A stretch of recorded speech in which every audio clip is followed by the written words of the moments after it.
Welcome to the New Monastics Podcast, where we'll be discussing all aspects of the contemplative life and interspirituality in the context of modernity. On each episode, we will choose a topic to explore with one of today's leading teachers or thinkers. The New Monastics Podcast is a project of Charis Foundation for New Monasticism and Interspirituality, which is dedicated to the emergence of a newly conceived contemplative life of embodied spirituality and sacred activism.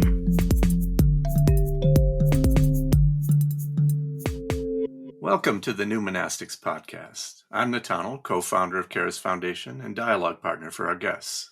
And I'm Daniel, the host for the show. Today, we'll be doing a retrospective on a dialogue from 1974. This dialogue took place during the first year of the Naropa Institute in Boulder, Colorado. The dialogue was called Psychology East and West and included a number of notable figures on the spiritual scene at that time. Foremost among them, the Tibetan Buddhist master and founder of the Naropa Institute, Chogyam Trungpa Rinpoche, as well as Ram Dass, formerly Dr. Richard Alpert, one of the duo that brought LSD research to the fore, and later a well-known spiritual teacher in the Hindu devotional tradition. We've taken the video and chopped it into clips, cutting out about half of it. The full video can be seen on YouTube. Audio can be found on the Ram Dass Here and Now podcast, episode 112, The Notion of Ego with Chogyam Trungpa Rinpoche, and we'll link that in the show notes. Before diving fully in, we should talk a little bit about who Chogyam Trungpa is and who Ram Dass is at this point. Yeah. So Chogyam Trungpa Rinpoche was a Tibetan Buddhist master who came to the United States after a kind of harrowing journey escaping from Tibet when the Chinese came in and fully occupied Tibet. He first made his way into India. If you haven't read it, it's worth reading his spiritual memoir, Born in Tibet, which really only deals with his life before leaving Tibet, being recognized as a reincarnate Lama, the 11th Trungpa Tulku, which is a reincarnate Lama, and coming into that position and his education and what life was like in Tibet at that time. And its final chapters are about the kind of harrowing escape from Tibet. After that, he comes into India. He actually meets a number of significant people there. He meets Thomas Merton, who's on his journey to the East at the time. He eventually makes his way to the UK and is a visiting scholar at Oxford, and eventually comes to the United States and founds a Tibetan Buddhist community here, especially in Boulder, Colorado, where the Naropa Institute was founded. And so we can talk more about the founding of Naropa later, but it gives you a little context for, where this particular teacher is coming from. And for Ram Dass, I'll pass it on to Daniel, who's been a bigger appreciator of Ram Dass' work through the years. Yeah, I think the blurb on Ram Dass, as many of our listeners will probably know, but started as a psychotherapist, Dr. Richard Alpert, and rose to fame and notoriety doing work with Timothy Leary and being an early exponent of psychedelics, specifically LSD and psilocybin. And at a certain point in that journey, he famously went to India, met his guru, Neem Karoli Baba. And at this point in 1974, he's a few years removed from that trip to India and has kind of shifted his whole trajectory and has really embraced Eastern spirituality, specifically kind of Hindu spirituality, and taken a devotional yoga spiritual path and is less involved in the psychedelics, though not totally removed at this point. And it's kind of where we're coming in to find Ram Dass. And Trungpa had invited Ram Dass to the Naropa Institute to be the kind of co-teacher alongside of him. So the stories that I know from those early days is that they would take turns each night. One person would give a lecture, maybe Trungpa one night and then Ram Dass the next night. And they were the kind of spiritual figureheads of the Naropa Institute at first. So I think that's where we're coming into the dialogue. And let's dive in here and let them introduce themselves. So this first clip is the actual beginning of the dialogue, and we'll get the introduction to the actual dialogue here. Great. Here we go. Welcome to Open Secret, a series of radio and television discussions that are being filmed and recorded this summer in Boulder, Colorado at Naropa Institute. Naropa Institute was founded by Chogyam Trungpa Rinpoche to create a ground in which the Western academic and artistic and religious traditions could interact with those of the East. This evening, we are discussing the general topic of psychology East and West. And before proceeding into the discussion itself, I would like to introduce the people with us. We have Jim Green, Chogyam Trungpa Rinpoche, Ram Das, formerly Richard Alpert, and John Baker. All of these people are faculty members at Naropa Institute during this first summer session. Jim Green has taught philosophy at Columbia and Antioch, and for the last 5 years has been doing psychotherapy in Berkeley. And he's teaching courses at Naropa on philosophy and psychology. Chogyam Trungpa Rinpoche, the president of Naropa Institute, is teaching a course on basic Buddhist meditation and on the Tibetan Buddhist path. Ram Das is teaching a course on the yogas of the Bhagavad Gita. John Baker, the vice president of Naropa Institute, is teaching courses with Reginald Ray on the Tantric Mahasiddhas and Saints and on Buddhism in India, and is in the process of writing a book on Buddhist psychology. Now, it seems to me that perhaps one way to start this would be in terms of the notion of ego, that if we talk about the Western philosophical or psychological approach. Who are you? My name is Duncan Campbell, I forgot that. I'm the moderator. We're talking about ego.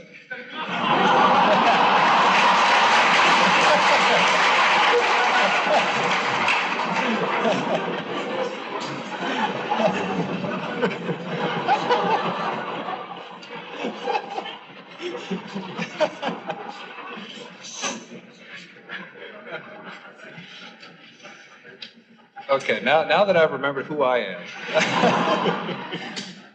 I'd like to put the question to the general discussion as to the different ways in which the Western psychiatric tradition and the religious and psychological traditions of the East approach this notion of ego or personal identification, and what the differences might be and what each of the two traditions might have to learn from each other.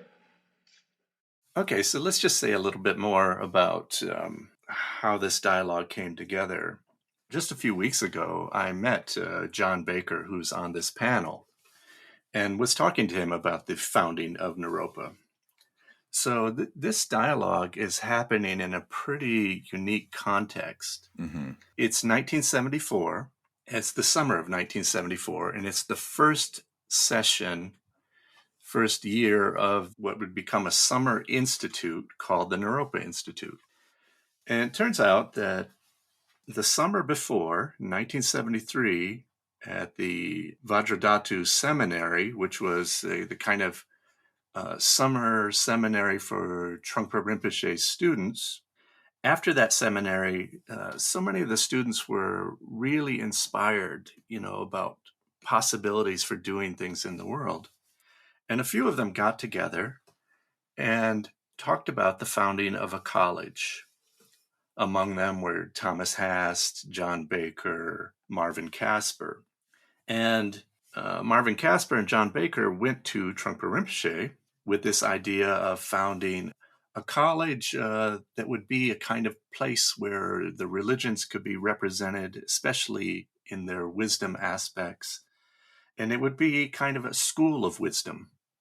And Trungpa Rinpoche famously replied, he lifted up his hand and put it out like it was like a gun and said, "I'm pulling the trigger on the Naropa Institute."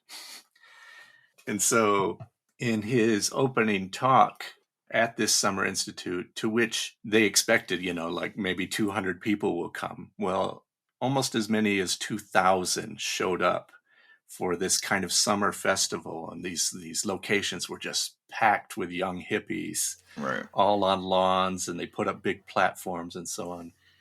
And Trungpa Rinpoche, in his opening talk, says, that Naropa is going to be a place where East meets West and sparks will fly. So that's what's happening. It's going to be a place, according to these ideals, where you can meet scholar practitioners, where the people that you're going to be learning from are scholars in the tradition that they're talking about, but they're also practitioners. So if you're learning music, you're learning music from the composer, John Cage. If you're learning dance, you're learning dance from the dancer, Barbara Dilley. If you're learning about Hindu devotional traditions, it's going to be Ram Dass. Psychology from psychotherapists. That's the ideal of this place, and that's what's happening. And so they're on a stage, and there is a huge, unexpected crowd in front of them. Right. And I think that in a general sense, there seems to be a lot of effort into bringing together leading countercultural figures from the worlds of spirituality, art, academia, and a lot of the figures who were around Chogyam Trungpa at that time were already academics themselves, and I think realized that they had the capacity to start some kind of academic institution that would really be practice focused and maybe more spiritually nourishing than the academy that they came from. And so, dialing in a little bit more specifically, this dialogue is really about psychology in an Eastern and Western context. And I think maybe at the onset here, we can problematize that a little bit. It doesn't really feel like language that's so current for us now. But I think in a general sense, that division was maybe more marked in 1974. And so you have a psychological understanding that is coming from the Western psychotherapeutic tradition. And then you have psychological understandings that are coming from Eastern religious and spiritual traditions. And in this dialogue, I think they're specifically chewing on kind of Buddhist and Hindu ideas of psychology, given Ram Dass and Chogyam Trungpa's locations. Yeah. And while East and West are terms that are losing a lot of relevance and are questionable today, they were right on the cutting edge then. And I'll say that the conversation itself is still just as relevant as it was then today. This is still the conversation. But I'll note, though, the East is represented by Buddhism and Hindu traditions here. Their thoughts are not necessarily the same. It's not like East is monolithic any more than West really is. And so that becomes an interesting feature of the dialogue. Right, 100%. So let's dive into this next clip. Let's hear a little bit about it. Great. Actually, just before that, I just wanted to note how sweet the kind of magic in the air was in that introduction. The way in which the crowd is laughing at these jokes of, we're talking about ego when Duncan forgets to introduce himself and stuff like that. I thought that was very nice. Yeah, and I should just say, actually, last year I saw Duncan Campbell at a program honoring Father Matthew Fox, and we talked a little bit about this dialogue.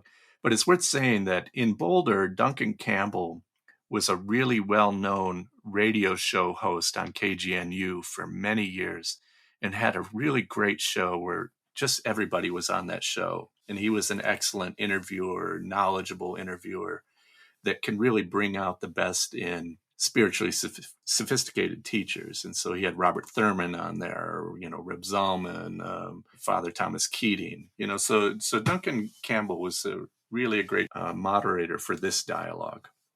Yeah, so Duncan's done a really great job in moderating the dialogue here, and he set us up with our opening question, which in a general sense is, what are the different ways the Western psychiatric tradition and the religious and psychological traditions of the East approach the notion of ego, and what might the different traditions learn from each other?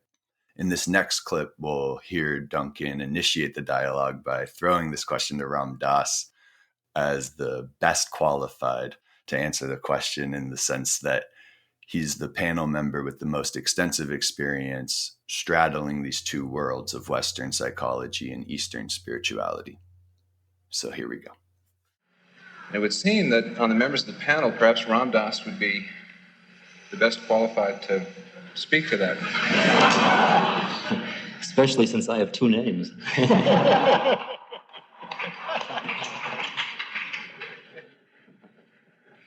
Well, it's been interesting to me over the past 12 years to remember that as a psychologist, a developmental psychologist, one of my major concerns was with theories of the developing ego of the individual and the development of an ego that has integrity and that is effective in coping with the environment.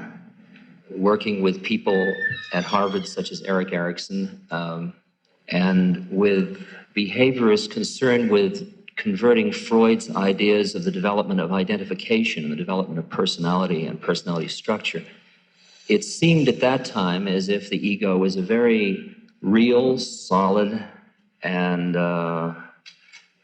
necessary part of the healthy functioning of an organism. And when I started to work with psychedelics, I started to experience something that didn't fit into my theoretical structure of ego.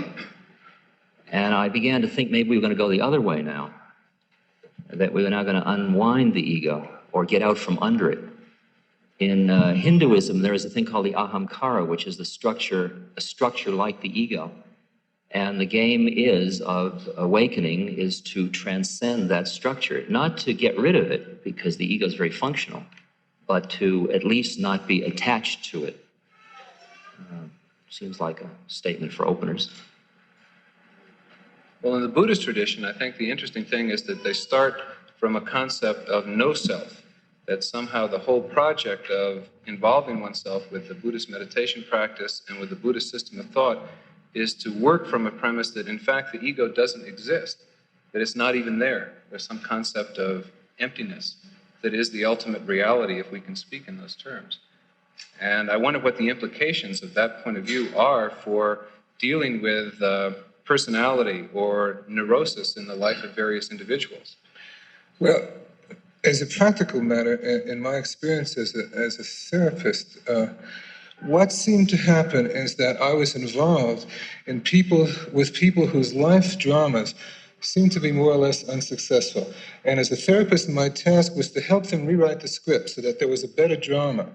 And to some extent, we were successful and the drama was better, but it was never quite satisfactory. There always seemed to be something quite wrong ad infinitum about those dramas. And it seems in some way that the problem was not that the drama was quite wrong, but that there was a drama. In some way, it was the energy in the drama which produced the difficulty. And when we worked somehow to make the drama less dramatic, it seemed that a great many problems simply dissolved. In doing therapy now over the past 10 years, it's interesting that as the role of the therapist, the concept of what you do in relation to another person has changed a great deal. Because before it seemed very horizontal. You were substituting one ego structure for another, a more effective one. Now it seems to me you're still doing that, but you're doing it from a place in yourself of not being attached to ego structures, so that at the same moment you're putting one in place of another, you're not investing it with an emotional attachment that you would be if you thought you were a therapist. In other words, when people say to me, is therapy still okay within, I say, if Buddha were your therapist, you get enlightened. But if your therapist thinks he's a therapist, watch out. It's that place. Yeah, so that was really great. It seems like they're cluing in on this kind of fundamental tension between the idea of building a healthy ego and getting out from under the ego, or somehow transcending the ego, and noting that we recognize ego as functional, but simply replacing one ego structure for another ego structure, improving upon that ego structure, never seems to result in a deep peace, and that there seems to be some perspective or experience of no ego that's necessary for true health. Yeah, it's pretty hard to improve on what they just did there in that setup. I mean, these are people that are well experienced in therapy from a developmental perspective and from a practitioner perspective. So they named some really fantastic things.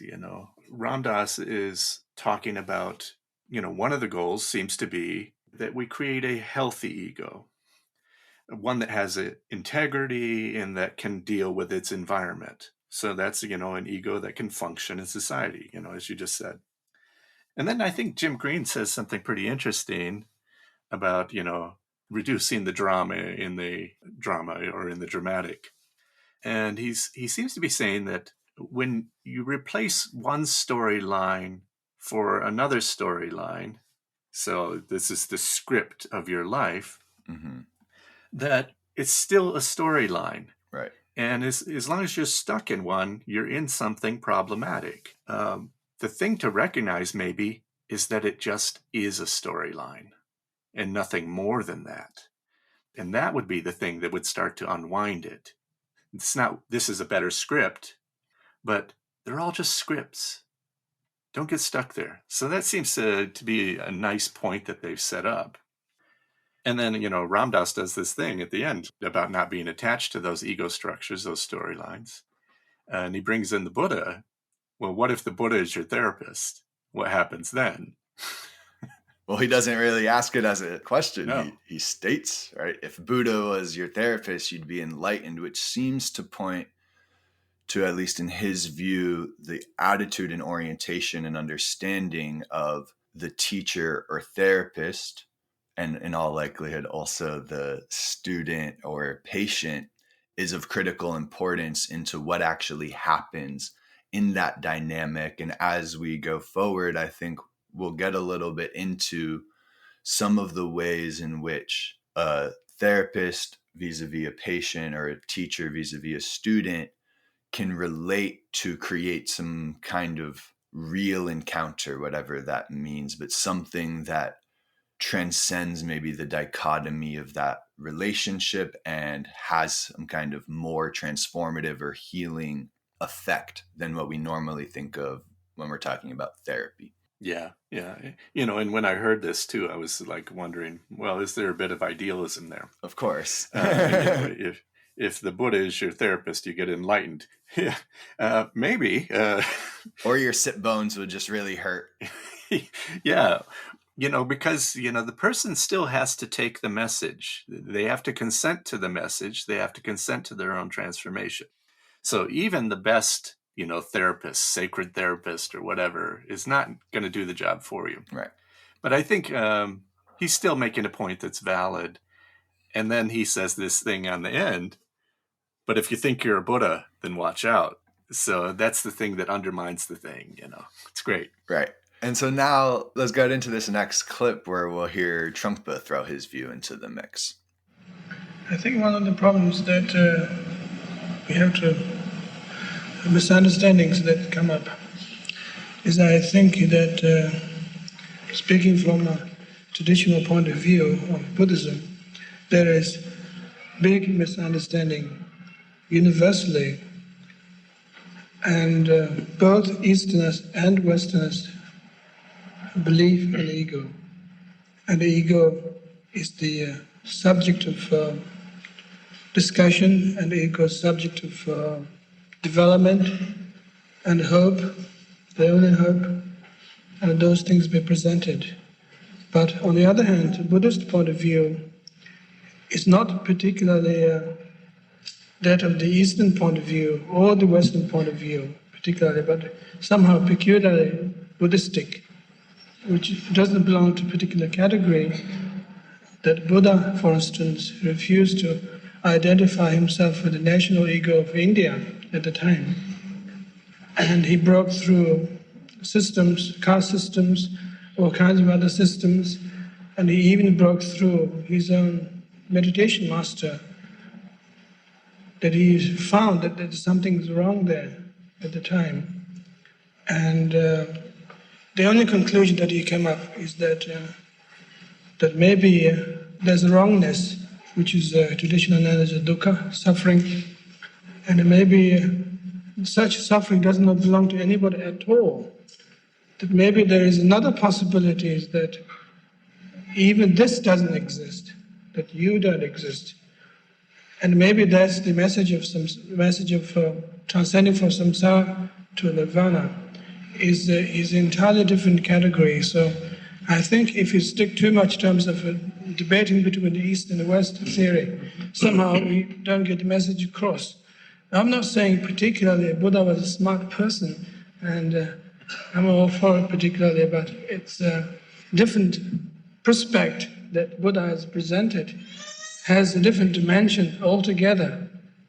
Kind of humanistic person 2,500 years ago. And therefore, teaching of the Buddha had become highly psychological oriented from that point onward, rather than behavior oriented as such, or culture oriented as such, that it's non-cultural thing. It's a sort of revolutionary idea, which still could be more revolutionary as time goes on, in my way of thinking, anyway.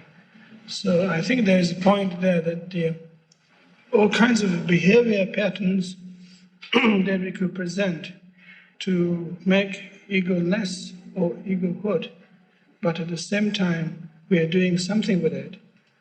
And the real idea seems to be is that to find out, discover, is there anything at all? That's the question that nobody has really looked at.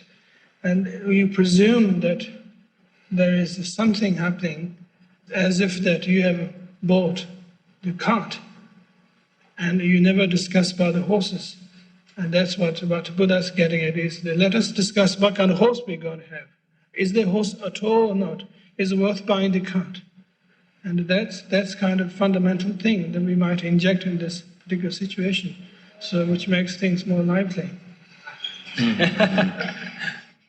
I was just laughing through that whole clip in the way in which Trungpa is throwing a wrench into this conversation by kind of attacking the very ground upon which the conversation is being had and cutting through this kind of dichotomy of East and West and trying to point out what he sees as a uniquely Buddhistic point of view of it's maybe not either about developing the ego into something healthier or better or from transcending it or getting out from under it, but this kind of direct exploration, the sense of the real ideas to discover, is there anything at all? Who am I? What is there?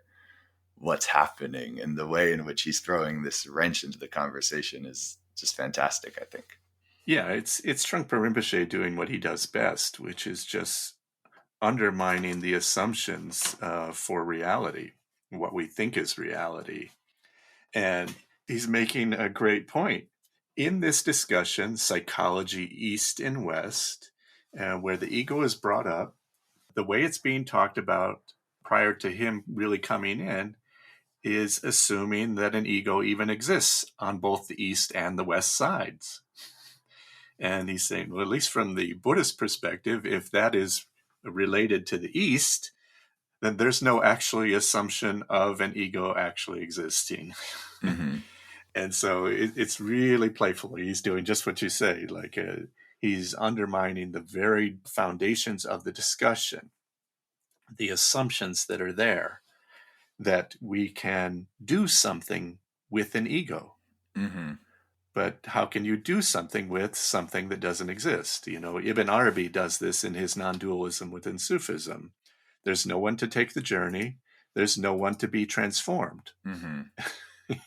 you know, from this ultimate perspective.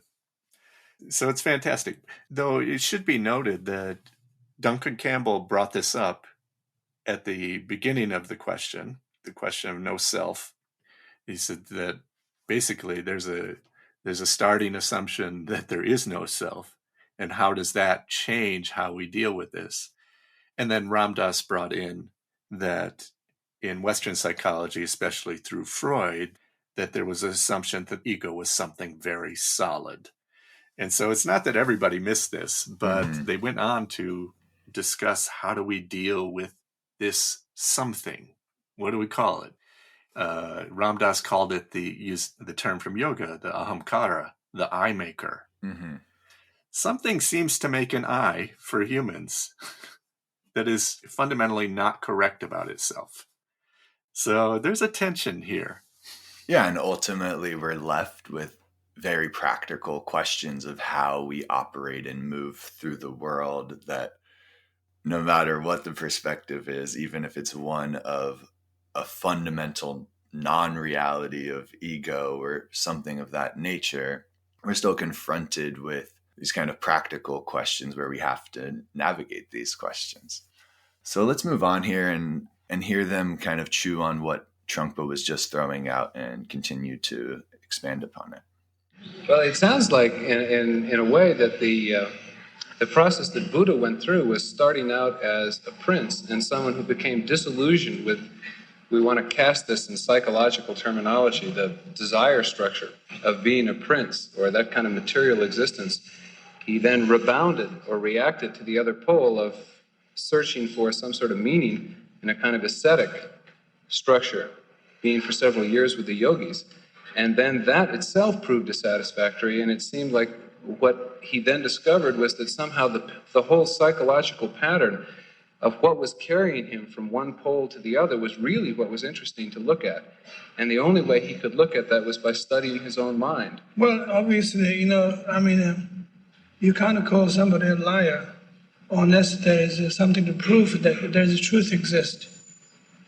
It's as simple as that the polarity is always there, that there is the materialism is taking place in the domestic level of a Buddha's kingdom, palace, his parents and everything. And then he abandoned that and he latched onto something else, which is still part of the gloria of glorifying ego or something, that he still went on. But then when he realized polarity, that he should look closely. What he's doing is actually what he's actually doing it or not. That then you begin to realize he wasn't doing anything at all, but he was just purely playing a game. Pretend to be a saint. But actually that he find himself trapped up in the sainthood, whatever. That's the crux of the matter seem to be. I think one of the greatest development that the Western world has discovered is the law of relativity.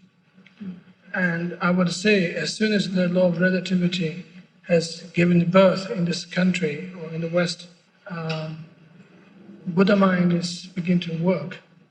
And before that, people have never thought of comparing. And people just presumed, like we presumed ego. Do you have anything to say about that? I think I wanted to ask you what, in response, what one says to what you say to someone who feels that the game or the series of games are what there is, and that if one gives up the games or even the sequence of games, one is left with nothing which is worth surviving for. Which is what? Which is worth surviving for. Well, you see, that's precisely the point, you see. We haven't explored another kind of life at all. We thought this is it. We haven't even stepped out of our front door. So there is something else. There may be something else, but let us experience it. Right. So intellectually very difficult to prove, because that we are inbuilt all kinds of concepts and ideas. The whole thing become very solid already, but there is another version of survival other than trying to survive with the basic necessity of ego. That's to my mind, that is enlightenment. There's another version of survival without trying to survive. That's the big question, actually. That is it. And in some way, it seems not at all to be a theoretical question. It seems that so long as we rest in theory, we rest in a state of hopeless internal conflict and contradiction. And as soon as we take a first step outside that particular circle of conflict and contradiction, well, something happens or it doesn't, perhaps. But it seems as if the step needs to be taken in some way. Some exploration needs to take place if the issue is to be resolved for each person. Well said. So this is great that, Trungpa Rinpoche is just bringing it right back around to the same point. Even if you take the life of the Buddha as an example, moving from the Prince Siddhartha to the sainted figure, both of those are unreal identities that are just easily broken down. And so it's like, even if one conceived oneself as a dissatisfied saint or dissatisfied prince, the identity of the satisfied saint would still be an identity that would have to be released. And so he's attacking this, and we should say that this is Madhyamaka philosophy, the undermining of the assumptions of things as fixed and real.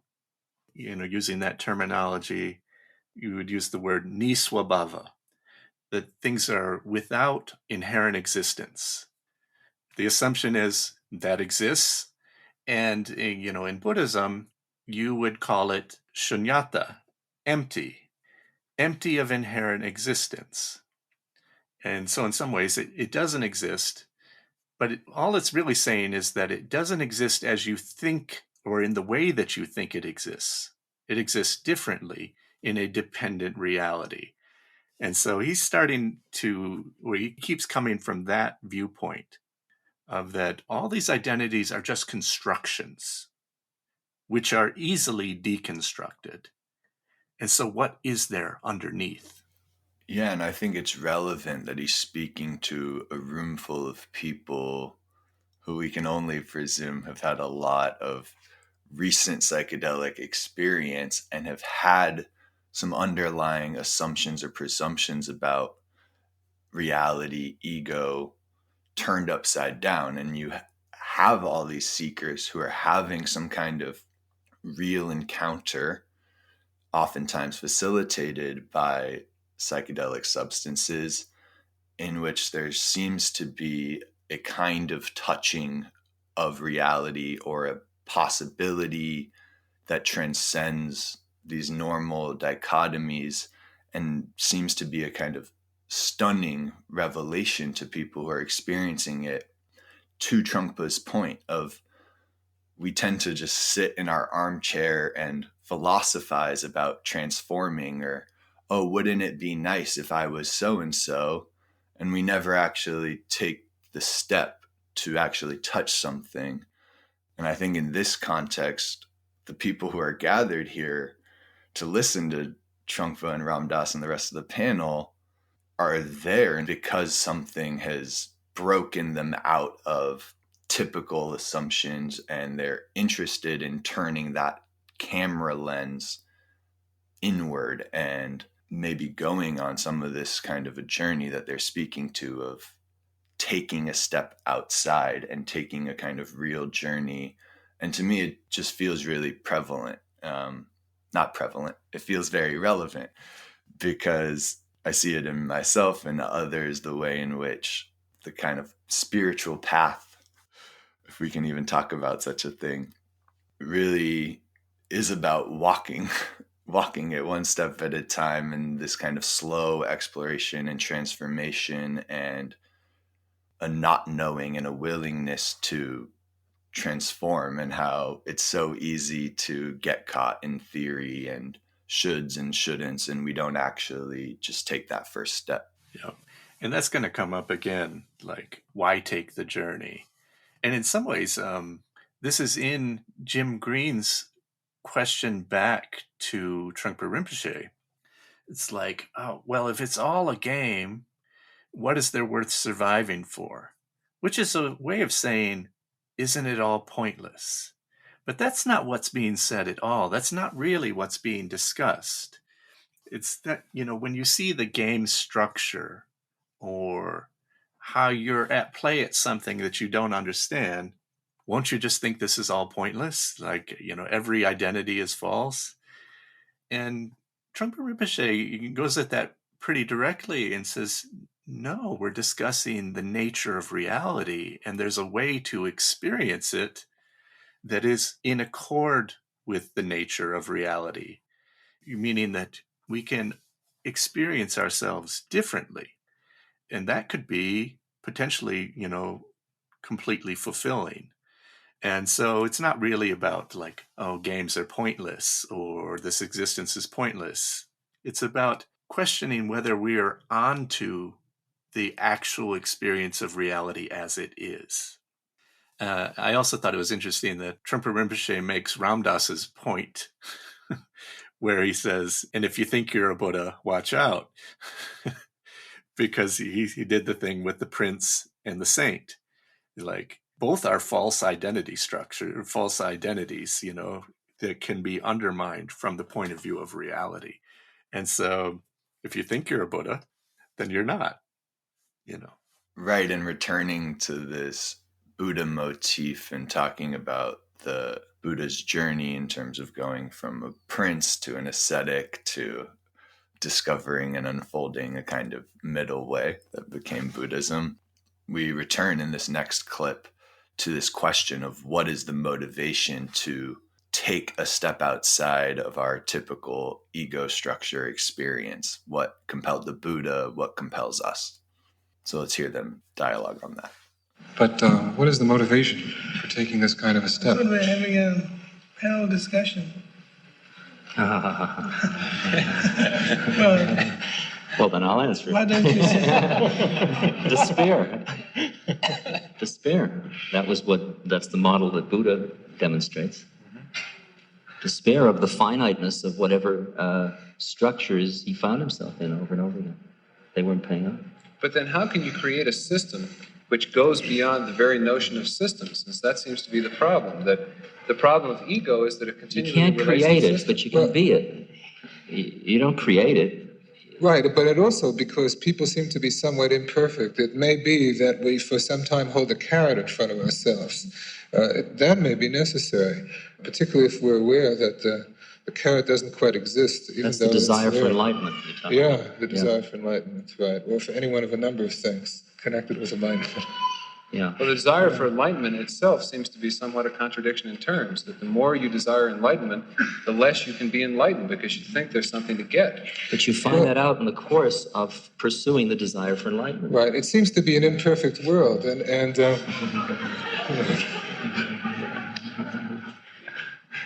well, it is an imperfect world in some ways, and it seems that at times actions are paradoxical. You couldn't have it more perfect than that, The thing destroys itself. I'll try to remember that. The thing that destroys itself.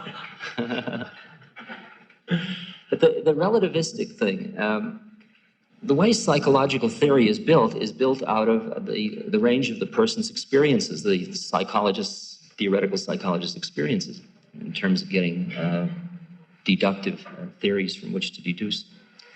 And until we infuse into Western psychology people who are living by, in an alternative domain, if you will, or however we want to say, a space which doesn't work from within ego structure, there's no possibility that we can apply that relativity to psychological theory, because we can't speculate about the possibility of the Buddha mind, if you will, from outside of it, and have the theory worth a damn, as far as I can figure. So it seems to me that many psychologists, I feel part of a large group of psychologists who are driven inside because of the dissatisfaction with behaviorism, because you can't study it as object. Ultimately, you've got to be it. And until you be it, you can feel that gap. You just can't jump that relative system. You can't jump out of your absolutistic prison, if you will. In fact, I think that's the way you first got into Eastern religions. As I remember, the story you used to tell about being on the other side of the desk, where the student would come in and you were the therapist and he was the problem, and his game wasn't as successful and your game was more successful, and your whole role as psychologist seemed to be simply to tell him how to play the game better. And then you began to think that there was maybe something about this game itself that was to be questioned. And so off you went. Here we are. Here you are. Because then I had to hide my neurosis. Now I can just exhibit them. What did you think? In some ways, these guys are doing such a great job of naming, what the issues are. There's not a lot to say. They really line these things up really nicely, and it's to the credit of everybody there how well it's coming together, this dialogue, and what the issues are.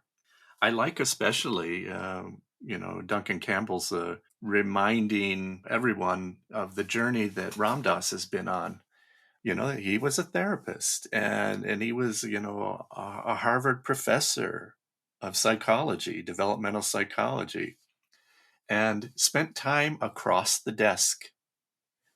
And it's like, I know how to play the ego game to be a functional ego in this society.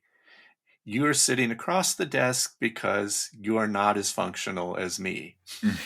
I will teach you how to play the game better. And I think the thing that's really being pointed out there is not to undermine psychotherapy, but it was a reflection for the psychotherapist, for Ram Dass himself. Like, oh, there's maybe problematic assumptions for myself on this side of the desk that I need to question, and maybe there's a journey to go on there. Trungpa Rinpoche started that whole exchange with a joke.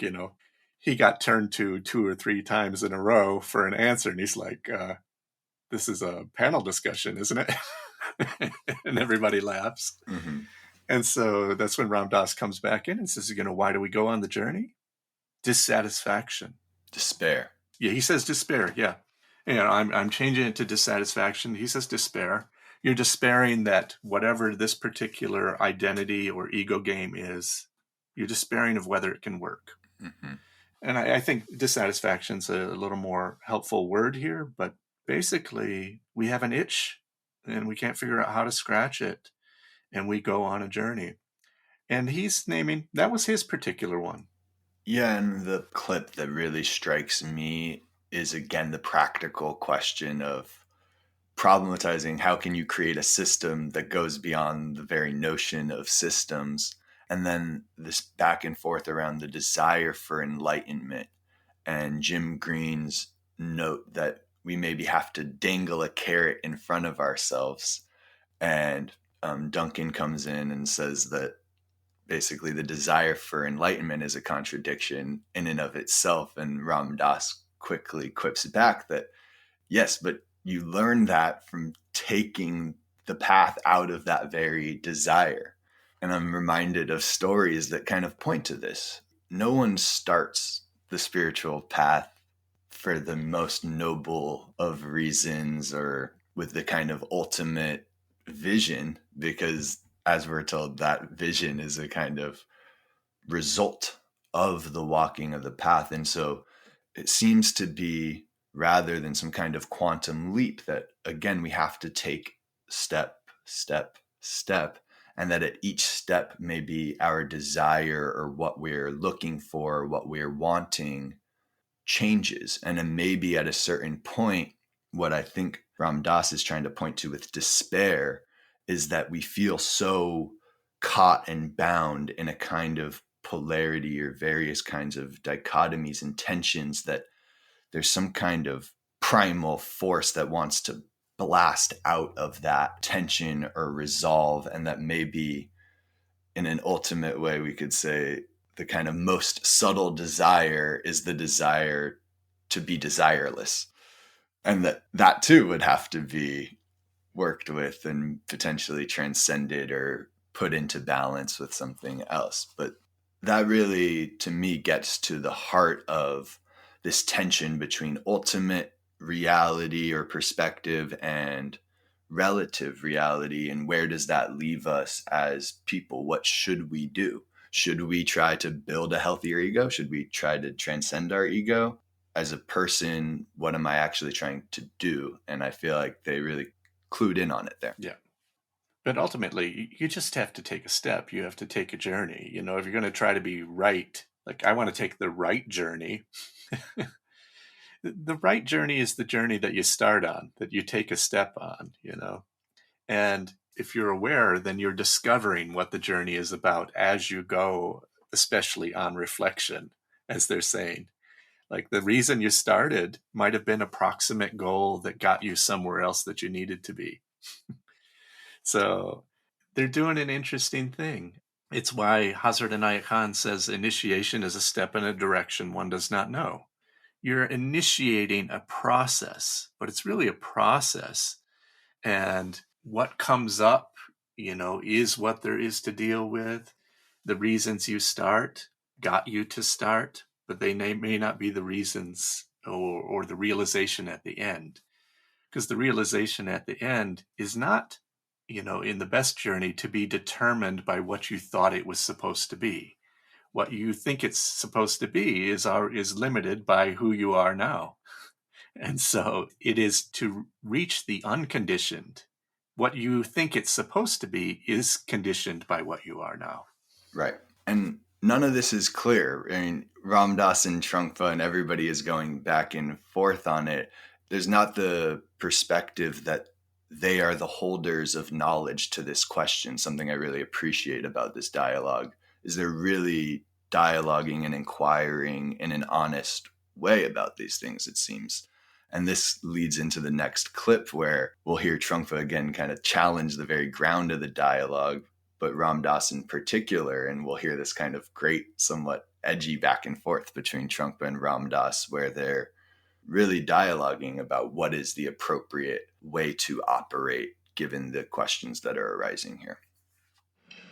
I think there might be some problems with that, is that you are not helping somebody at all, anybody at all, but you are trying to learn very, very much by using somebody else's examples, that there is a kind of very exclusive, kind of confused arahat kind of problem that, you are like the example that Duncan was talking about, that you felt in the early days, that the students on the other side of the desk, you on this side, and you found that was very ironically strange. But then you didn't dealt with it, but you took off. To fight another day, Yeah, you will. well, I mean, let us discuss about that as well. And there is a problem of that becoming too self-centered, that... Or too compassionate to proceed with a game which is perpetuating illusion. Yeah, but then in the meantime, the other person is suspended. Until you did your research work, the other person is suspended and going through the same problem, maybe behind another desk. Look, you go into a cave for a period of time, and yet you already knew about the need to alleviate suffering, and you're not going to say you can't justify spending times in retreats and caves. You were in the same predicament. That's what I mean. Let us discuss about that. What? I think it's a very narrow concept to think that you relieve suffering by staying on the firing line all the time. When I was in India and sitting in the temple, I used to think, well, maybe I'm copping out because all these guys like Allen Ginsberg and all these boys are out fighting the fight, the good fight. Here I am sitting in a temple. What am I doing? Why aren't I out there in Chicago at the riots and so on? And I began to think that the inner battle was really where the battle line was for all of us. It wasn't necessarily out there sitting in the desk in the therapy office. Do you mean that will cost a lot of lives? Yeah. Cost a lot of lives. At least in one, the meantime, hopefully.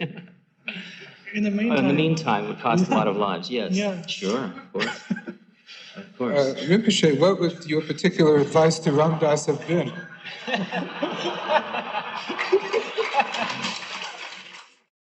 So for our listeners, I just wanted to point out where that clip ends. It ends because Trungpa doesn't answer Jim Green's question of what does he suggest Ram Dass should have done. And he instead just moves the microphone away from his face and kind of takes an exaggerated sip of water in a kind of refusal to answer. But what did you think of that, Nathaniel? Because that was a really interesting little back and forth there. My favorite part about it is when Ram Dass says, well, hey, you go into retreat and you already know all this stuff. And Trungpa is immediately non-defensive. He's like, yes, that's what I mean. Let's talk about it. Yeah, in some ways, it's one of the more fascinating episodes within the whole dialogue. Because what Trungpa Rinpoche seems to be saying is that when we go back to that example where Ram Dass is sitting across the desk, the superior game player, educating an inferior game player to make them a better game player.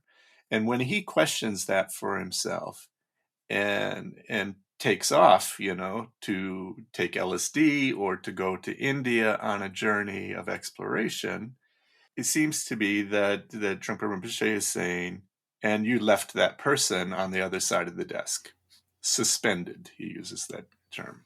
Mm-hmm. And, isn't that self-focused an ego game? And you left somebody, were you not compassionate for them? And Ram Dass really fires right back.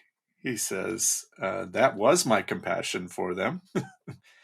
And that was my compassion for myself. Mm-hmm. One, I realized there's an error in my approach, and this error is going to have an impact on them, but it's also profoundly impacting me. I'm in error. Mm-hmm. I need to figure out where. And if it's a cop-out, didn't you make the same cop-out from even more informed position? Because your whole life had been in education and compassion, and yet you still went to caves. So it's a pretty good firing back, and it doesn't exactly get resolved. And Trungpa Rinpoche plays devil's advocate a lot. It's just part of his mode. Here's a pretty strong interlocutor, who is making a very good argument. Right, and let's get back into it, because we'll return a little bit later in the dialogue where Ram Dass playfully presses Trungpa for a response to the previously unanswered question of what should he have done in his position according to Trungpa. Back to square one. You didn't answer Jim's question. Jim asked you, what would you have done sitting behind that desk? Well, not quite. I asked what advice he would give. Excuse me for putting him Yeah, well, I do that every day. I have a desk and telephone and a couch. Yeah. The meaning of them all change. Yeah. You arrived at that from a different space. I came to England by boat. Right.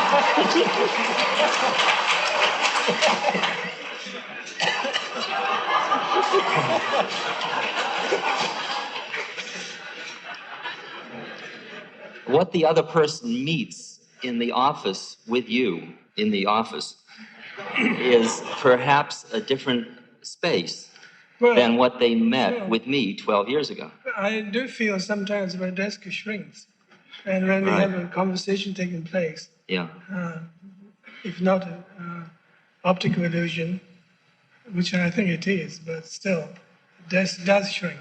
Mm-hmm. And it becomes just a very thin little desk, but still telephone rings. And other things happens anyway. Mm. So I wonder. Mm.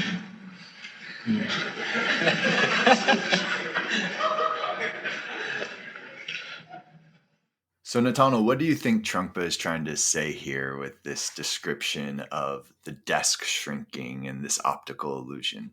Yeah, he starts out being pretty playful there, but I think he does say something. Again, questioning the subject-object relationship of there being sides of the desk. And what he appears to be saying is that from the perspective of Buddha mind or enlightened mind or dependent co-origination, where all things are arising at once and there's just the play of being, that the desk shrinks. And for the person that is the enlightened therapist, as it were, not his terms, but the terms that are being proffered here, that the desk must shrink. Mm-hmm. The subject-object relationship must go away in the sense of realization for that enlightened therapist, that they're aware of the ego game of being a therapist, of knowing the answers, and they stay alive and awake to reality as it is in that given situation. And something may appear to come across a desk, but it's a very thin desk. It's responding to reality as it is, and is not so much coming from the place of identity. Here, I am the answerer with the answer for you in need. But there is answering in the confluence of being. In that sense, the desk becomes very thin. I believe he's saying something like that.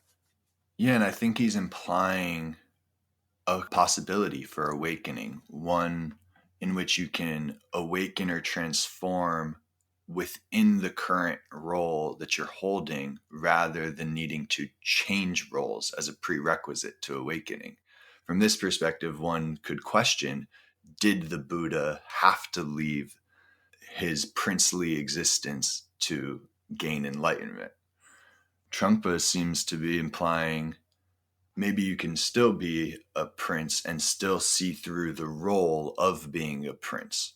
But I think this kind of gets to the tension between Ram Dass and Trungpa. I think Ram Dass is being humble in the sense that he's saying, I wasn't at a place where I could effectively be this kind of enlightened therapist. I was neurotic and I needed to go on my own journey to come to that. But then Trungpa is saying, maybe that's a kind of escapism, the same kind of substitution of one role for another, and that a different kind of possibility exists.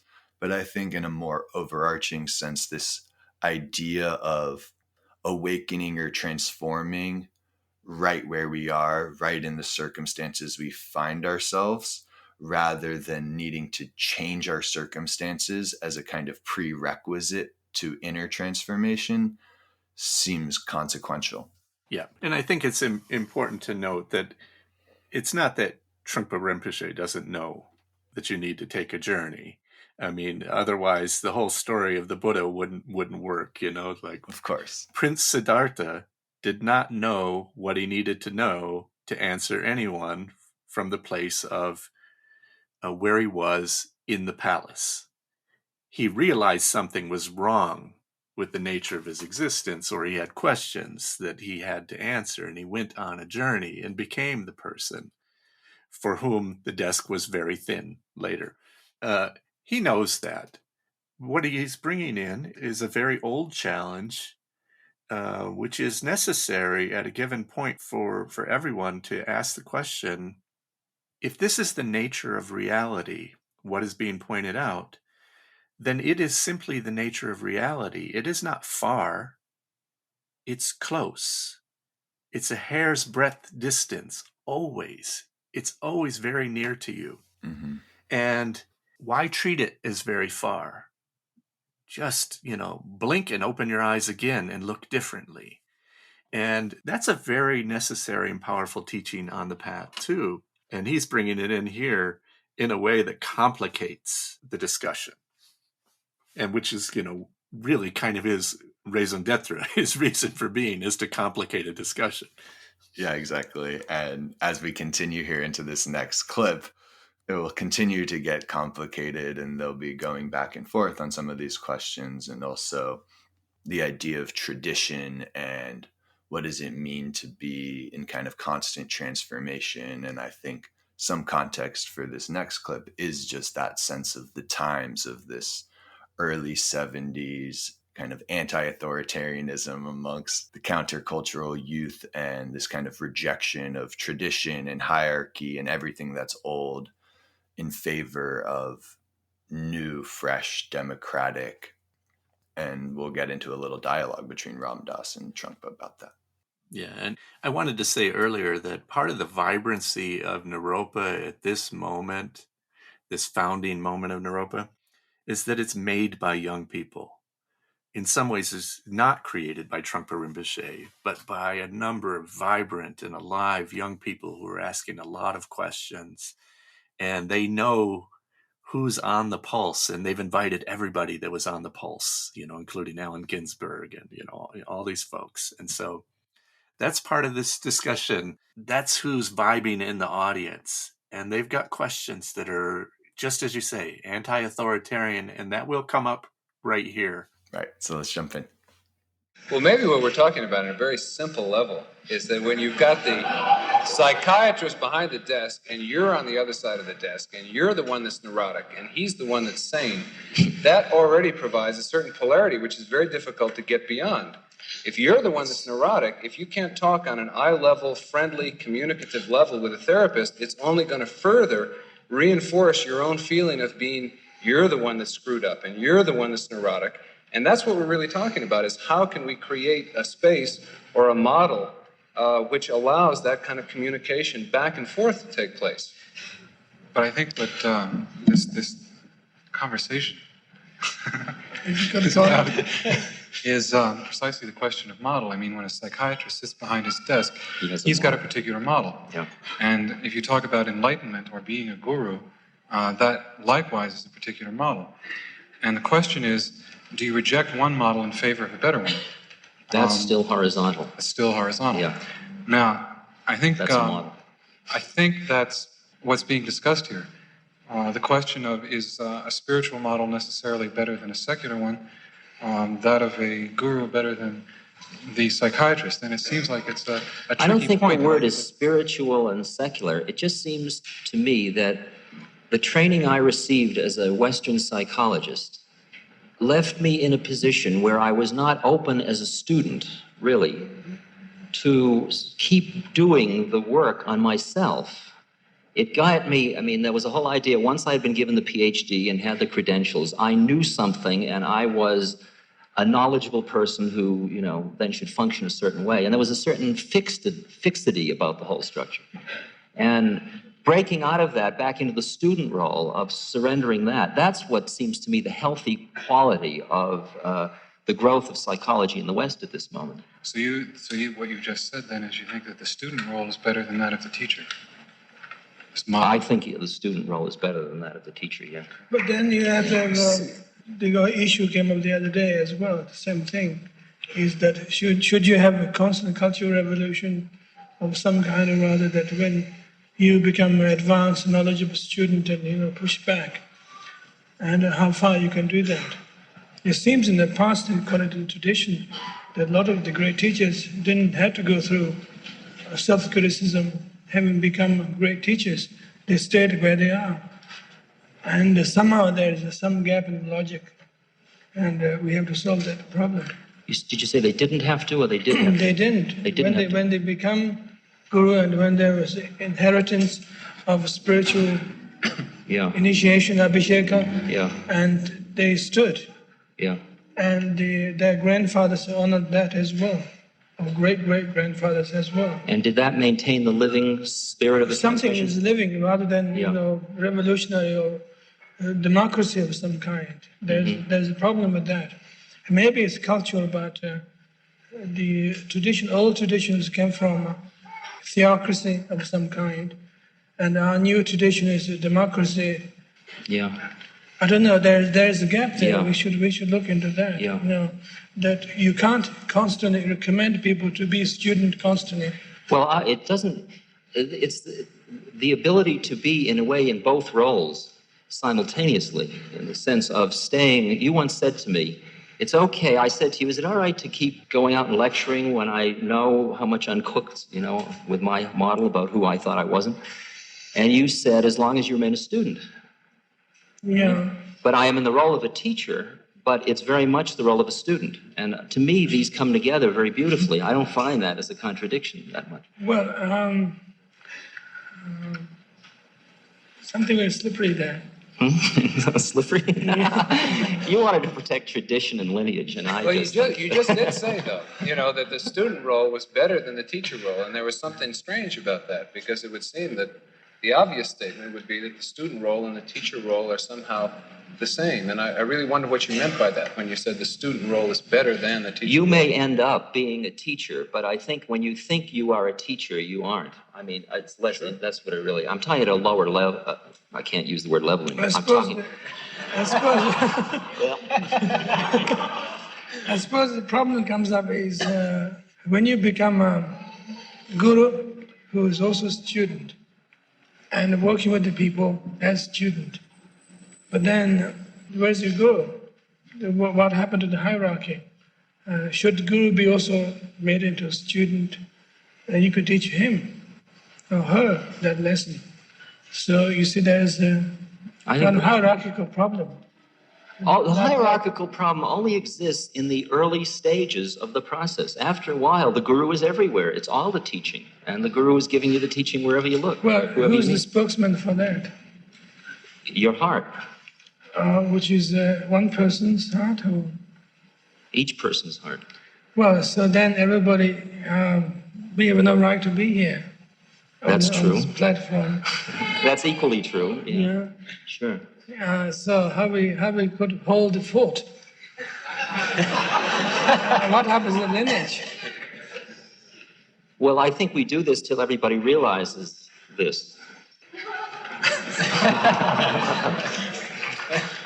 I mean, the game isn't to end up having everybody need somebody out there, or honor out there or then. You.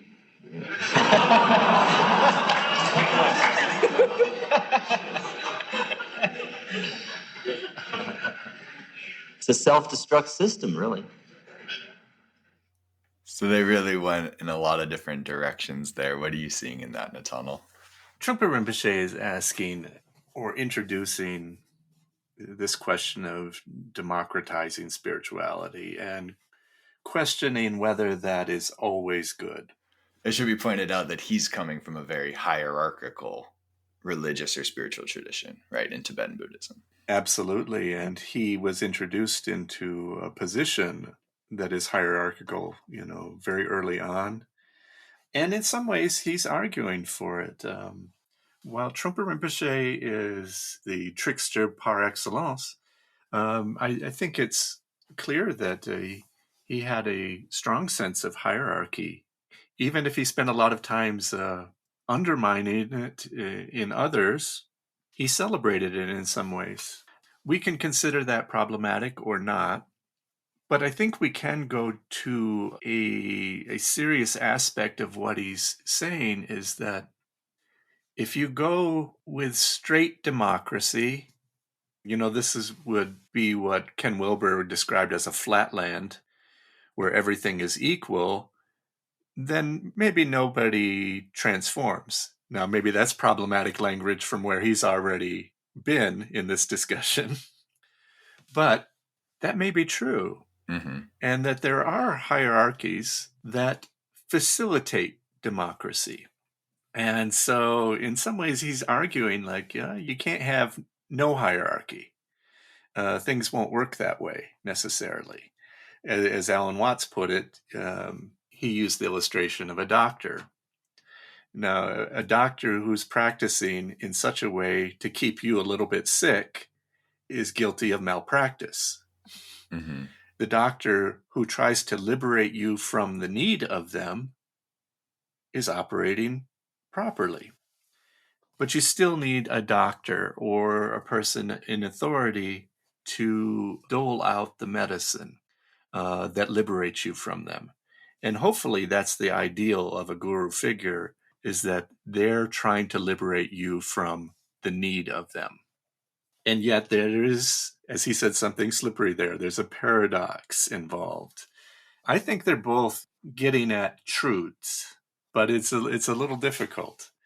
Today, it's a lot, you don't need any teachers. You'll hear people say that, you don't need any teachers. Well, I think that's what Trungpa Rinpoche is really trying to address. No, you need teachers, and let's change the language. You need mirrors, because by yourself, you can't see yourself. Mm-hmm. And so they're both arguing around this. What do you think? I think my bias is to be aligned with Ram Dass here and hold up as some kind of ideal, this dual citizenship of being simultaneously student and teacher. Yeah. But I also understand what Trungpa is saying in terms of there's something slippery there. There's like a cop-out of saying, oh, I'm not really the teacher because I'm just a student, and kind of combining the two perspectives. Maybe a different ideal is to be both student and teacher, and yet be fully one or the other in different contexts. Like when you're operating as a teacher, it's not proper to be a student at that point. You need to be the teacher for the student or students who are in front of you. And then when you're being a student, it's not proper to be a teacher. And you should really be 100% a student. So in some ways, that's how I'm resolving that kind of paradox that they're pointing to, or tension more than paradox. Yeah, and they're even bringing in something even more tricky, that if you're in the teacher role, you cannot hear the student properly unless you also understand being a student. And not just from the past, but from the perspective of still being a learner, still being open-ended, still being on the side of unknowing. And yet, if you were only with unknowing, maybe you can't help it all. So there's something really substantive being discussed here. I do, as you know, from a rebellious sort of perspective, I also kind of align against hierarchy. But I'm trying to recognize, there's an argument to be made here. And I think to Trungpa's point, if we have this kind of flatland where there are no teachers, how does anyone learn how to be a student or a teacher? And that the hierarchical situation, which we see in basically every religious and spiritual tradition, there's some kind of hierarchy, some kind of training under somebody else, and this apprenticeship of something being passed forward. You know, the student knows how to be a teacher from their teacher, and their teacher knows how to be a student because they were a student of their teacher, and so on and so forth. And so that seems to be a key element of what Trungpa is talking about. We maybe need to have both functions, but we need some kind of a hierarchy to enact those functions. Yeah, and that's a pretty important point you just made. You know, somebody's going to end up talking. You know, at some point out there, somebody's going to end up talking, and they may have charisma, they may have a voice, they may have an argument. So that's going to happen, you know. It's not like all voices will be equally heard, even if they're equally valuable or equally valid as human beings to be heard. It's just these inequalities are going to happen. And one discussion I had with Reb Zalman, my teacher, was about discipleship, that nobody should be a teacher without having been a disciple, without having been a student. It's a setup for abuse. You should know that role so that you respect the person that is now opposite you in that role. And so I think that that's pretty important. 100%. I think the student is in the much more vulnerable position vis-a-vis the teacher than the teacher is vis-a-vis the student. And so it takes extreme care from the teacher to respect the kind of vulnerability that a student is coming with, especially if deep work is being done in that relationship. And so this leads perfectly into the next clip of, we'll just continue this kind of discussion with them of the proper way to approach a therapeutic or teaching role. Well, it sounds to me like what you're saying is that, you know, if you're in a certain role, like if you're behind the desk as the therapist, or if you're up in front of the microphone as the teacher, that there's something about that you have to take responsibility for. You have to actually do that with a certain kind of confidence without providing that little escape hatch of, well, I'm just as neurotic as you are, and somehow that weakens the whole situation. Doesn't it? It feels that way to me, and I throw that out. Do you have anything to say, John? Well, it's like if you take it as it's done in the Buddhist tradition, that sort of the definition of ego is that it constantly wants to secure itself. Then a spiritual path becomes somewhat tricky process. Because we're talking about motivation. And motivation, in this sense, could be the tool of ego. I want to get enlightened. I want to stop suffering. I want to be wise. Then the problem comes that if the teachings, the essence of the teachings, are in fact the spark that cuts through ego, that steps out of ego's manipulation, that goes beyond the students or the practitioners' desire to see something, to experience something, to get someplace, that spark has to be completely spontaneous. If you then co-opt it into the teaching and say, well, we're looking for this spark, and we're going to try and create it, then you've put it into ego's employ once again. And I think it's something of the same situation with the role you take. In other words, sure, the final position may be that I'm neither a teacher nor a student. But if you don't commit yourself to one stance or another until before you've reached that point, then you're trying to you keep trying to co-opt, you're trying to be the goal before you get to it. And you can't have that spontaneity because you keep co-opting it into you. Yes, it's as if there's an apparent progression. You start off as the therapist expert with a client, and then you realize you're neurotic too. So you remain the therapist, but you acknowledge that you're neurotic. Nevertheless, you remain in the role. And you may even seek, as a student, some solution. Recognize that you're neurotic and find someone who will cure you. Nevertheless, you go on functioning as a therapist who, however, is decent, because I acknowledge that I'm neurotic. And that seems to be somehow an unsatisfactory situation, although it can go on for a very long time. At some point, probably one has to see that the play of neuroses, which constitute the therapeutic situation, is unsound in itself. And it may be a therapeutic situation or any sort of teaching situation. And at that point, one might see the possibility that the teaching situation is not a situation.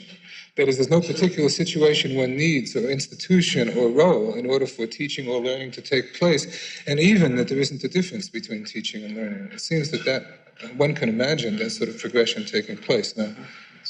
Yeah. I see them going around the same questions. It doesn't feel like so much new has been brought up here, though the part that sticks out to me is John Baker's point of, if you short circuit the process and try to skip the roles to arrive at this role-less point, that it's just another game. And again, to the point of seeing the ways in which myself and others try to short circuit a kind of process, and that you have to really let things unfold and the new understandings develop from there, like Jim Green was talking about, of this therapist progression of being the therapist expert with all the answers, and then realizing you're neurotic and remaining the therapist and maybe seeking help for yourself, and then kind of eventually seeing through this whole polarity to enact a different possibility, but that you have to take each stage kind of at face value. But it really feels like we're just going around and around the same things at this point in the dialogue, but that there is a sense of more and more spaciousness around it. Yeah. Ultimately, it's about consciousness, and that's not quite been brought up as such, this awareness. Mm-hmm. That comes up in the second stage of Jim Green's progression, that you're now aware that you're a therapist in the role of a therapist and that you're neurotic. Mm-hmm. And nevertheless, you're still continuing in that role. And so it goes to, the rather good point that John Baker is making, that whether teacher or student, teacher and student, that awareness does not exempt you from responsibility in any given moment for the role that you are placed in that given moment. Depending on where you're standing, you may have more or less responsibility for what happens. If I'm standing at the high point where I can see a fire, on another ridge, and somebody else is standing where they can't see it, it's my responsibility to say something, even though I know I am both teacher and student. And so that doesn't pull us out of the realm of responsibility in the world of apparent duality. And so I think the point is made, and, I think, the dialogue can move on from this point. Right. So to that effect, for our last clip, we'll close here with Ram Dass's final remarks and a small back and forth with John, after which point they go on break and we don't have the remainder of the dialogue. It was interesting that when I first went to the convocation exercises of the new Naropa Institute and listened to you gentlemen talking about lineage and tradition, I was somewhat taken aback, because to me, I guess as a Westerner, lineage and tradition has always be connected with deadness and the lack of spark, really, right? Now, to me, it is only conceivable that a lineage or a tradition can be transmitted through a living entity who is the spark itself, right? In other words, I think that Naropa requires Trungpa Rinpoche, right? I don't think it would spark without that. It's like, well, you need the flint to get the game going, right? And the flint is not that he thinks he is a teacher. I'm not describing it, but that he is the teacher, that he is the lineage, not that he thinks he's the lineage. And until one is that thing, it is most functional, it seems to me, to remain wide open all the time to all possibilities, which to me is what I've called a student role, even though I have to get up and teach every day. But you got to take a chance. I mean, being wide open can't mean sort of taking the safest position, like I'm a nobody. It's as long as you think you're somebody, you've got to try and be somebody and see what that brings. That's the really, gutsy, courageous thing to do. It's sticking your neck out. And then you can get it chopped off, which would be... We are certainly doing that now. Yeah. Here it comes.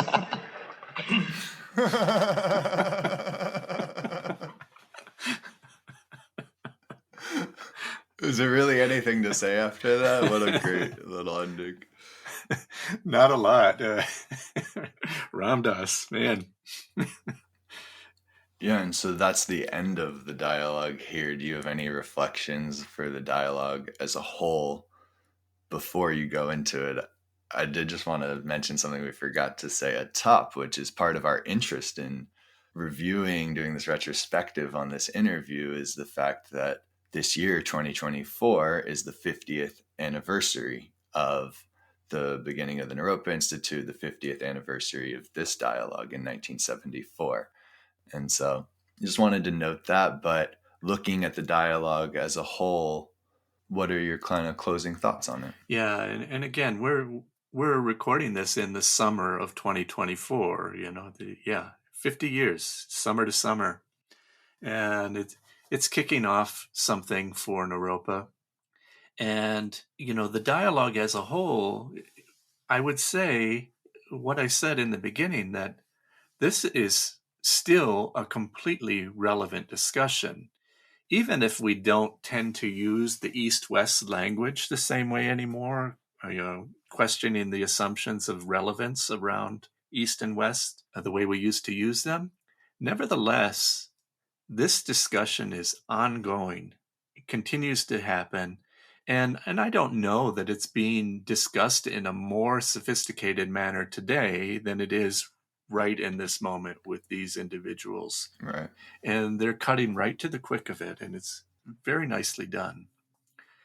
And one of the things that's said at the end, John Baker is saying kind of what he said before, and nevertheless, you have to take a stand and act. Mm-hmm.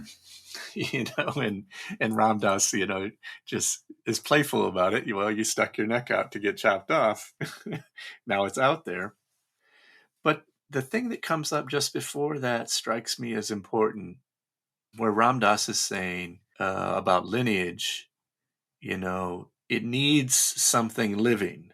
It can't be just, here's information about the past, you're supposed to embody it. It needs a living transmitter, a spark. And it takes me back to the beginning of our episode where Trungpa Rinpoche says, this will be a place where East meets West and sparks will fly. And now we're looking at 50 years of tradition at Naropa in what he called a 500-year experiment. So this is the first 10%. Is that right? People should always question my math. 50 is 10% of 500. I can confirm. Yes, thank you. Because I could not confirm. But now at 50 years, well, there's a history of those 50 years. There's a lineage of things that we've tried to maintain with more or less success, some of them. And the question now is about the spark, The spark at the beginning. See, Trungpa Rinpoche did not start the school. That was some very motivated and very hardworking young people, including John Baker, that made that happen. But it organized around him as a spark. And when he said, I'm pulling the trigger on the Naropa Institute, it caught fire. But it was a number of other people that delivered. And so candle needs to keep lighting candle. There always needs to be a living tradition of this kind of enlightened wisdom or awakenedness at Naropa for it to be Naropa. So it's like it doesn't belong to Trungpa Rinpoche anymore. He was the initial spark. And hopefully he lit a candle that lit a candle that lit a candle that continues today. And so as the school grapples with its legacy around Trungpa Rinpoche, well, he was an initiating spark. Can be grateful for that. But hopefully the lineage carriers are all adding dimension and lighting a next candle, hopefully for the next 500 years or 450. I think you're right that the way in which this topic is being discussed maybe hasn't even really evolved that much in the past 50 years, and they're already talking about it in a very sophisticated way. And just as we close here, I just wanted to note that I think this dialogue really embodies that spirit of bringing different traditions together and different understandings together to inform each other and maybe strengthen overall understanding by juxtaposing these different views. This conversation is made so much more rich by the inclusion of things like the Buddhist perspective in juxtaposition with the psychotherapeutic tradition. If it was only a discussion of Jung and Freud and Erikson, that's a much more narrow discussion than bringing in these more disparate viewpoints and really letting them interact and letting the sparks fly. And so I just wanted to highlight that, even though I think it's obvious, is very living and alive.